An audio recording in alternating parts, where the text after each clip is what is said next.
Yeah, even if the screen messes up, it's okay because the sound will be there and we'll be all great. Okay. So Terry J. Vaughn, thank you for stopping by and chatting with me with Black SD Magazine. It's one of our newest publications in San Diego, and our big thing is really celebrating Black entrepreneurship, creativity, and cultural lifestyle in San Diego. So the great part about that is it's about bringing all that Black excellence that's outside of this beautiful city and bringing it Yes. in through storytelling and everything. And so with you from your IMBD credits look like the yellow pages. It's just Ah, funny. that just means I'm old. That's all. I've been around for a long time. No, that just means you hustle, and I love it because you. It's not about like just taking any role or something. You literally, you fought your way to the top, and especially now, this millennial generation. I'm only 32, but we feel as if you have 1 million followers on Instagram. You should be a star like yourself. But tell me how has social media impacted the industry when it comes to like choosing acting, how directors, producers look for new actors, new talent. Well, and I say unfortunately, um, that has played a big part in our industry and how people are cast in roles and stuff these days. So when I got started, it was about studying your craft, working your way to getting representation, getting auditions, and being ready for the audition and then getting the role. And so that's how I got into this game. That's how me and all of my peers, how we became friends, how we met each other along the journey. And I think that has a lot to do with our longevity, um, because it was all about the craft and the work and the hustle and the dedication, because it's not an easy road, it's not an easy journey. And I can understand, you know, somebody giving up if it doesn't happen within 5 years or whatever, if it's not something that you are passionate about and something that you feel like is your calling. And nowadays, it's like that, you know, that has a little to do with it these days. It's really about who's the most popular, who has the most followers, who can, so that it's just different. It's just different. I'll just say that. But again, I still feel like for longevity, you have to know your craft. So even if you do get the opportunity because you have 2 million, 5 million followers, and then you get the opportunity to show up on a set for an acting gig and you get ready to go to work and you don't know what you're doing, I don't know if you'll be called back. You know what I mean? So it's like you have to do both. So I would just tell people, that if that's the focus, if your focus has been to build your followers so that you can be inviting to casting people to catch their eyes, also at the same time, make sure that you're honing your craft and studying your craft so that when you do get the opportunity, you're standing on something besides just having 2 million followers. I love that because with and I'll talk about it later on, but you have your Take Wings Foundation and our Hmm. program. We have a thing called Catalyst Black, which is a 3 free month entrepreneur program where I take entrepreneurs through, all the way from business development to understanding how to look at their finance of their business, to decrease Hmm. barriers to success. And that's the first thing I talk to them about is do not just rely on Instagram. Know your business inside and Yeah. out. Know those numbers, and it relates to anything, industries. It's just, Instagram becomes this, it's a powerful tool, but just don't be relying on it, Absolutely. and Right. I love that, people don't understand when you went for Steve Harvey, you went for 4 to 5 times, Oh like yeah, a bunch of times. My flowers. oh no, I love I gotta put it. my flowers. I'm missing my background flowers. Hold on. Oh, nice. Still getting my stage set. Oh, see, that's good. If you see right now, we have pink because Black SD Magazine went pink for Breast Cancer Awareness Month. So that's Nice. our thing. So because African American women are 40% more likely when it comes to mortality rate if they get diagnosed with breast cancer, and after the age of 50, that nearly doubles. So about Yeah. like really changing the narrative. We even did a real Black Men Wear Pink campaign. So we had 16 Black men, and so it was really cool. But enough Nice. about me again. Back to you and what you've done. You know, and I think that's the amazing part about your journey. Like back then, you guys had to treat it doesn't matter if it was an extra role, as Hmm. if it was your make it day. You know what I mean? Like you didn't worry about anything else but keep on making it, next casting, next casting. That's right. That's right. And I did when I first moved to LA, because I'm from the Bay Area. And when I first moved to LA, that was my intro into what it feels like to be on a soundstage or on a set. A TV set was doing extra work, doing background work, and I did that for a certain amount of time. And it was for a purpose and for a reason. And that's what I just feel like, that people have to set goals and understand it. And like you said, it was all about paving the way for where I was trying to get. I had never been on a soundstage, or so I would be crazy not to, try to learn while the camera wasn't on me. I don't want to get my first opportunity, show up on set, and now it's my first time on a set and I'm nervous. I don't really know how it goes. So doing background work is how I got familiar with what it's like to be on a set. How do they film TV shows? So that was, a part of the journey too. Nice. How can people actually, right now they're thinking of TikToks and Reels and everything, and they think that's the way to get the attention. What is the way that an aspiring actor or even production company that's looking to get their stuff picked up? Because I've met a couple out here who like spend thousands of dollars, but they can't complete their projects because they spent the first $1,000 and now they're asking like, where's the next Right, money coming from? What are things right. that they can do low budget as a production company or even as an actor or actress if they don't have opportunities to get your attention on Instagram or YouTube? Well, I say definitely be smart with how you're spending that money, because if you just have a couple of $1,000s, that's definitely enough to do a little film short with you and whoever your creative community is. Grab somebody that's going to be the director, who's writing this little film short, who's going to act in the film short, and you guys just come together. And with $1,000 or $2,000, you guys can make a really cool film short instead of trying to do a whole movie with $2,000. That's crazy, because it's going to look terrible. But you can do an amazing short film, 10 pages. And I definitely think that that's a way to go. And you can use your iPhones to make movies now. iPhones make beautiful, beautiful movies. And then, posting them up on YouTube and IG, and just kind of, and if it looks good, it will eventually get the attention of somebody. And you have to keep going. And Yeah. people think that you can just shoot one thing and it's great and it's the bomb. This is going to be my thing. Keep going. Like, that might not be the one, but once you do catch the eye of somebody because you keep pumping out content, then when they go back and keep looking at all your stuff, and then they'll see like, oh shit, this was good and they did this like 5 years ago or whatever. So it's like always putting your best foot forward, like you said, Black excellence, like making sure everything you do is of excellence, of the highest quality that you can do with what you have, and keep going. Don't stop at one. Nice, I love that, especially because I'm from LA originally, so that's the thing. I have a lot of friends who are in the industry, and and the thing is, I see that they'll have agents, but they're just waiting. They're waiting for their agents or they're waiting Yeah. for their things. I don't see that part back in the day, like with you all. You guys would create things. You come from the era where if there wasn't a role for you, you'll create something. There was a short you guys would create. I saw other. I always like to study not only yourself but the industry. And back then, the African American, before they said Black Hollywood, you guys would make a way. But now it's just like people are like, well, I'll just wait for my agent to give me an opportunity, and that's probably wrong for them. They need to start creating more, right? And I actually think it's flipped. I think back then we were really reliant on our agents. Mhm. And I think that now people are smarter and have more access to stuff, that now we're all creating our own content, and anybody can do that. Yeah. Anybody can do that. I don't care. I mean, teenagers are making great content. It's like there's really no excuse. If that's really what you want to do, you can really do it.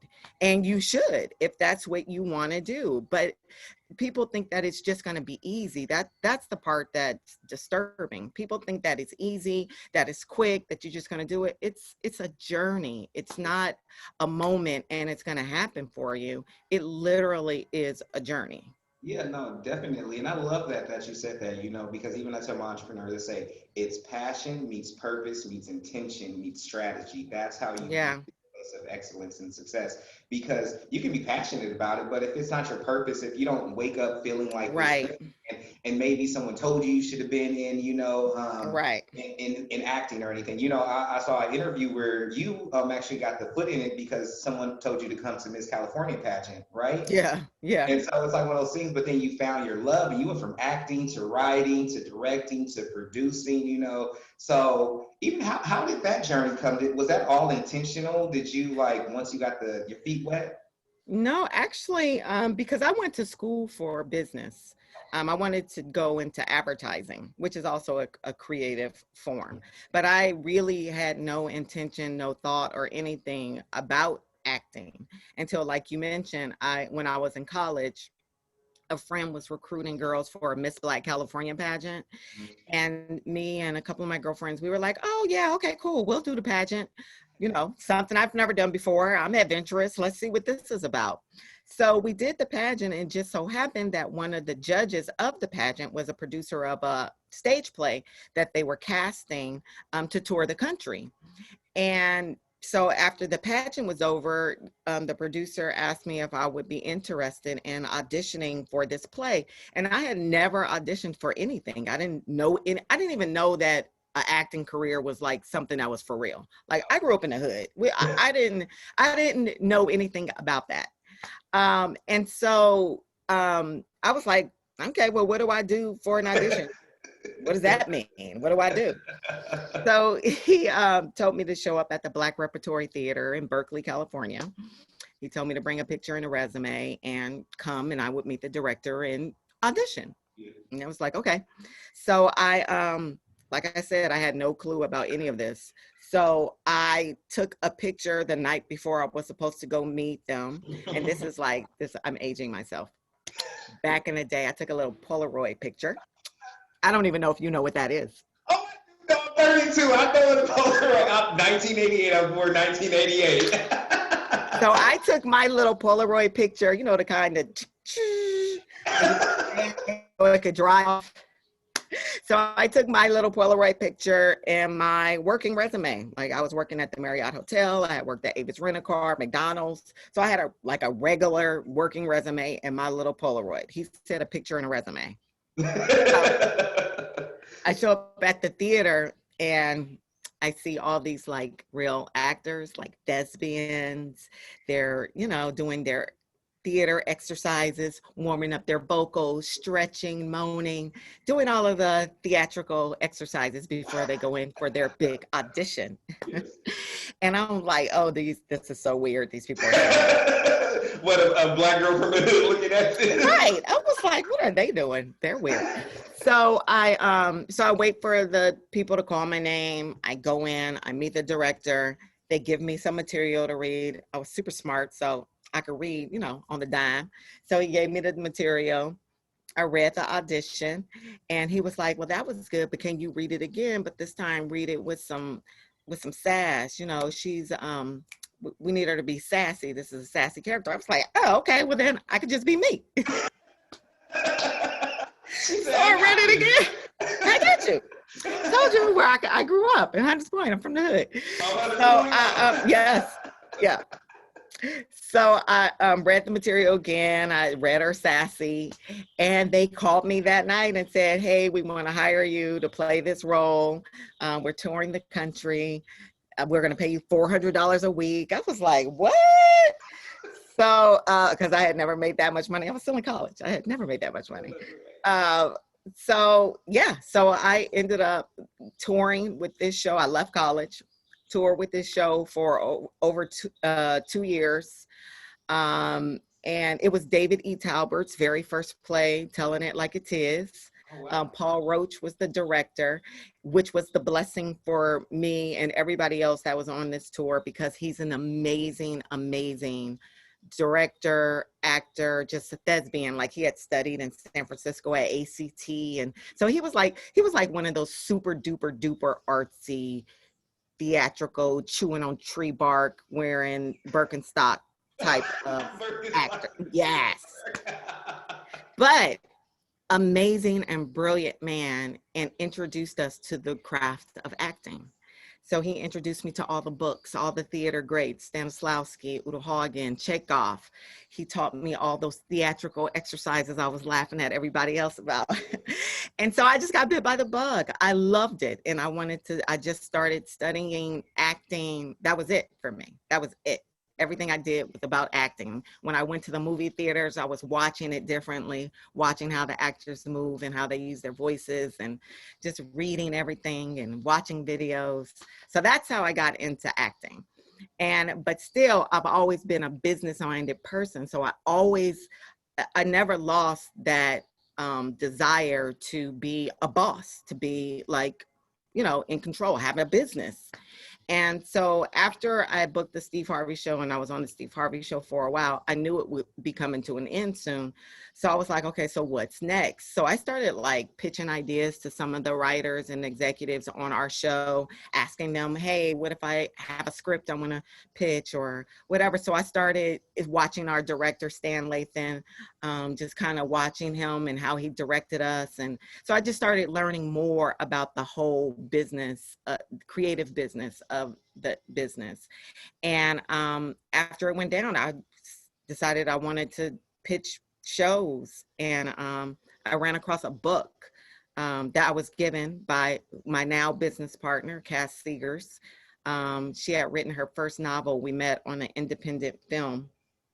And she was actually the wardrobe stylist for this independent movie I was acting in.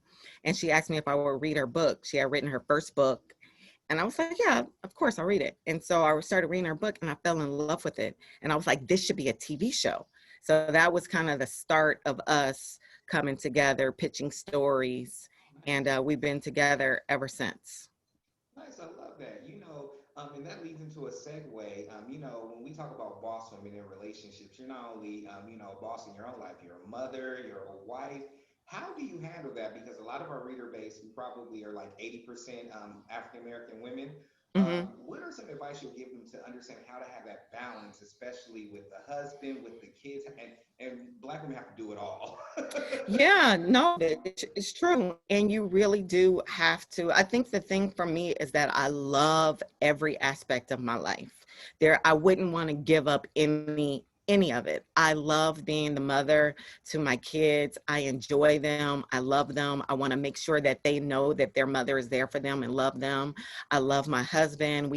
He supports me. We have a good time where we have fun. We laugh. We challenge each other. And then I love my work. I love my career. I love directing because I love actors and I love acting. And so I don't want to give up any of it. So I think the key is giving the full attention to each one when I'm with any of them. If I'm on a set and I'm working, I'm free to give that my full attention. I don't have to worry about what my kids are doing, what my husband is doing. I don't, because that is stable for me, because I've poured into them. When I'm with them, I'm with them, and I'm pouring into them, and we're having movie nights, and we're, talking, having conversation. And I know that they know that I love them even when I'm gone away to work. So I don't have to worry about it. And so I think that the key is to, first of all, make sure that you're loving all the aspects of your life, because if there's a part of it that you don't love, that is going to suffer, and you're not going to be happy and fulfilled in those moments. And when you're doing whatever, when it's mom time, giving them baths, doing whatever it is that need to do as a mom, they're giving your undivided attention, and the other stuff has to wait for a minute.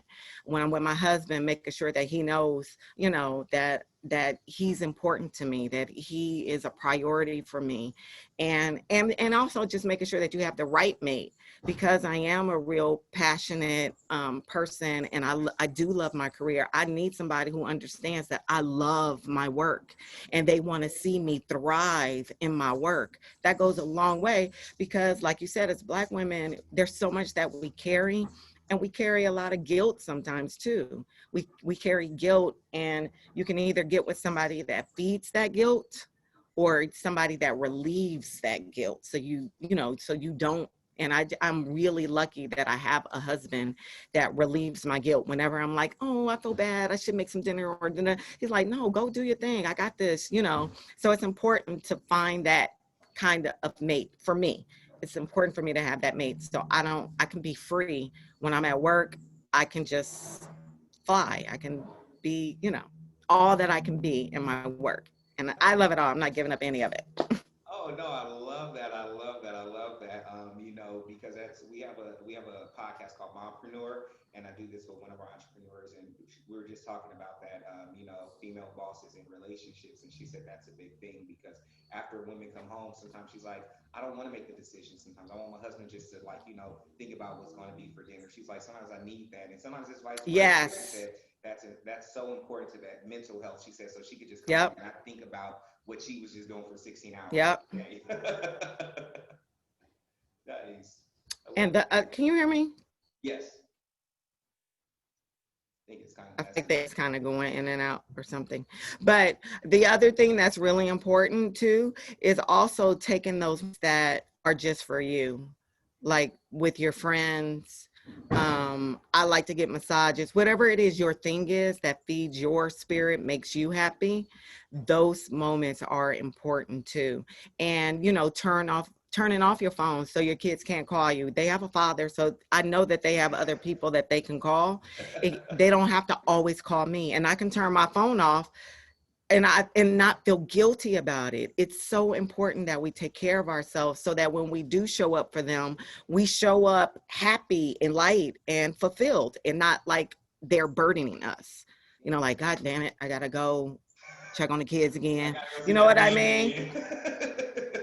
You know what I mean? So that's important too, that women, that we pamper ourselves and allow ourselves to take that time to pamper.